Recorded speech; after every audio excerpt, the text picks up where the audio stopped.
मैं निपट अज्ञानी हूँ। मैंने सुना है एक सूफी फ़कीर के आश्रम में प्रविष्ट होने के लिए 4 स्त्रियाँ पहुँची। उनकी बड़ी जिद थी, बड़ा आग्रह था। ऐसे सूफी उन्हें टालता रहा, लेकिन एक सीमा आई कि टालना भी असंभव हो गया। सूफी को दया आने लगी, क्योंकि वे द्वार पर बैठी ही रही, भूखी और प्यासी, और उनकी प्रार्थना जारी रही कि उन्हें प्रवेश चाहिए। उनकी खोज प्रमाणिक मालूम हुई तो सूफी झुका और उसने उन चारों की परीक्षा ली। उसने पहली स्त्री को बुलाया और उससे पूछा, एक सवाल है, तुम्हारे जवाब पर निर्भर करेगा कि तुम आश्रम में प्रवेश पा सकोगी या नहीं, इसलिए बहुत सोच कर जवाब देना। सवाल सीधा साफ था। उसने कहा कि एक नाव डूब गई है, उसमें तुम भी थी और 50 थे, 50 पुरुष, और तुम एक निर्जन द्वीप पर लग गए हो। तुम उन 50 पुरुषों से अपनी रक्षा कैसे करोगी? यह समस्या है। एक स्त्री और 50 पुरुष और निर्जन एकांत। वह स्त्री कुंवारी थी, अभी उसका विवाह भी न हुआ था, अभी उसने पुरुष को जाना भी न था। वह घबरा गई और उसने कहा कि अगर ऐसा होगा तो मैं किनारे लगूंगी ही नहीं, मैं तैरती रहूंगी, मैं और समुद्र में गहरे चली जाऊंगी, मैं मर जाऊंगी, लेकिन इस द्वीप पर कदम न रखूंगी। फ़कीर हंसा। उसने उस स्त्री को विदा दे दी और कहा कि मर जाना समस्या का समाधान नहीं है, नहीं तो आत्मघात सभी समस्याओं का समाधान हो जाता। यह पहला वर्ग है जो आत्मज्ञात को समस्या को समाधान मानता है।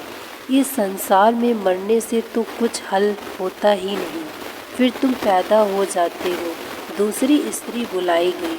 वह दूसरी स्त्री विवाहित थी, उसका पति था। वही सवाल उससे भी पूछा गया।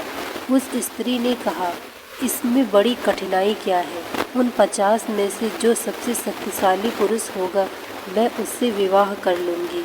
वह एक बाकी 49 से मेरी रक्षा करेगा। यह उसका बंधा हुआ अनुभव है, लेकिन उसे पता नहीं कि परिस्थिति बिल्कुल भिन्न है। उसके देश में यह होता रहा होगा कि उसने विवाह कर लिया और एक व्यक्ति ने बाकी से रक्षा की, लेकिन एक व्यक्ति बाकी से रक्षा नहीं कर सकता। एक व्यक्ति कितना ही शक्तिशाली हो, 50 से ज़्यादा शक्तिशाली थोड़े ही होगा। रक्षा असल में एक पति थोड़े ही करता है। स्त्री की जो 50 की पत्नियां हैं, वह उन 50 को सीमा के बाहर नहीं जाने देती। फ़कीर ने उस स्त्री को विदा कर दिया और उससे कहा कि तुझे अभी बहुत सीखना पड़ेगा, इसके पहले कि तू सुकृत हो सके। तूने एक बात नहीं सीखी है।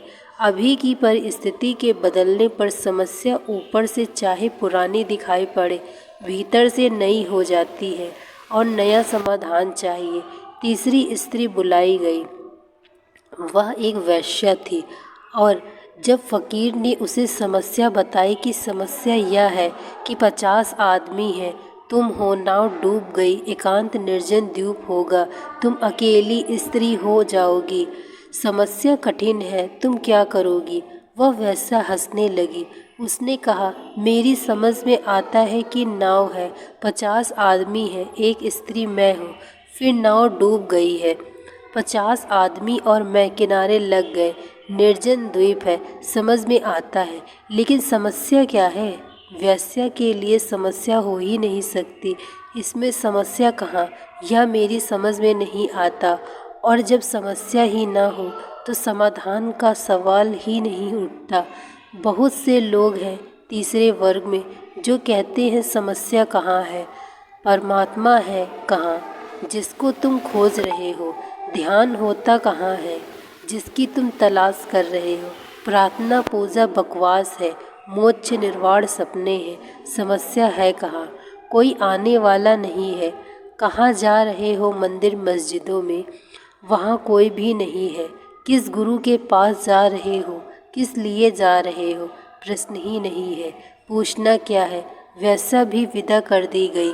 क्योंकि जिसके लिए समस्या ही नहीं, उसे समाधान की यात्रा पर कैसे भेजा जा सकता। चौथी स्त्री के सामने भी वही सवाल फकीर ने रखा। उस स्त्री ने सवाल सुना, आंखें बंद की, आंखें खोली और कहा, मुझे कुछ पता नहीं, मैं निपट अज्ञानी हूँ। वह चौथी स्त्री स्वीकार कर ली गई। ज्ञान के मार्ग पर वही जा सकता है जो अज्ञान को स्वीकार कर ले।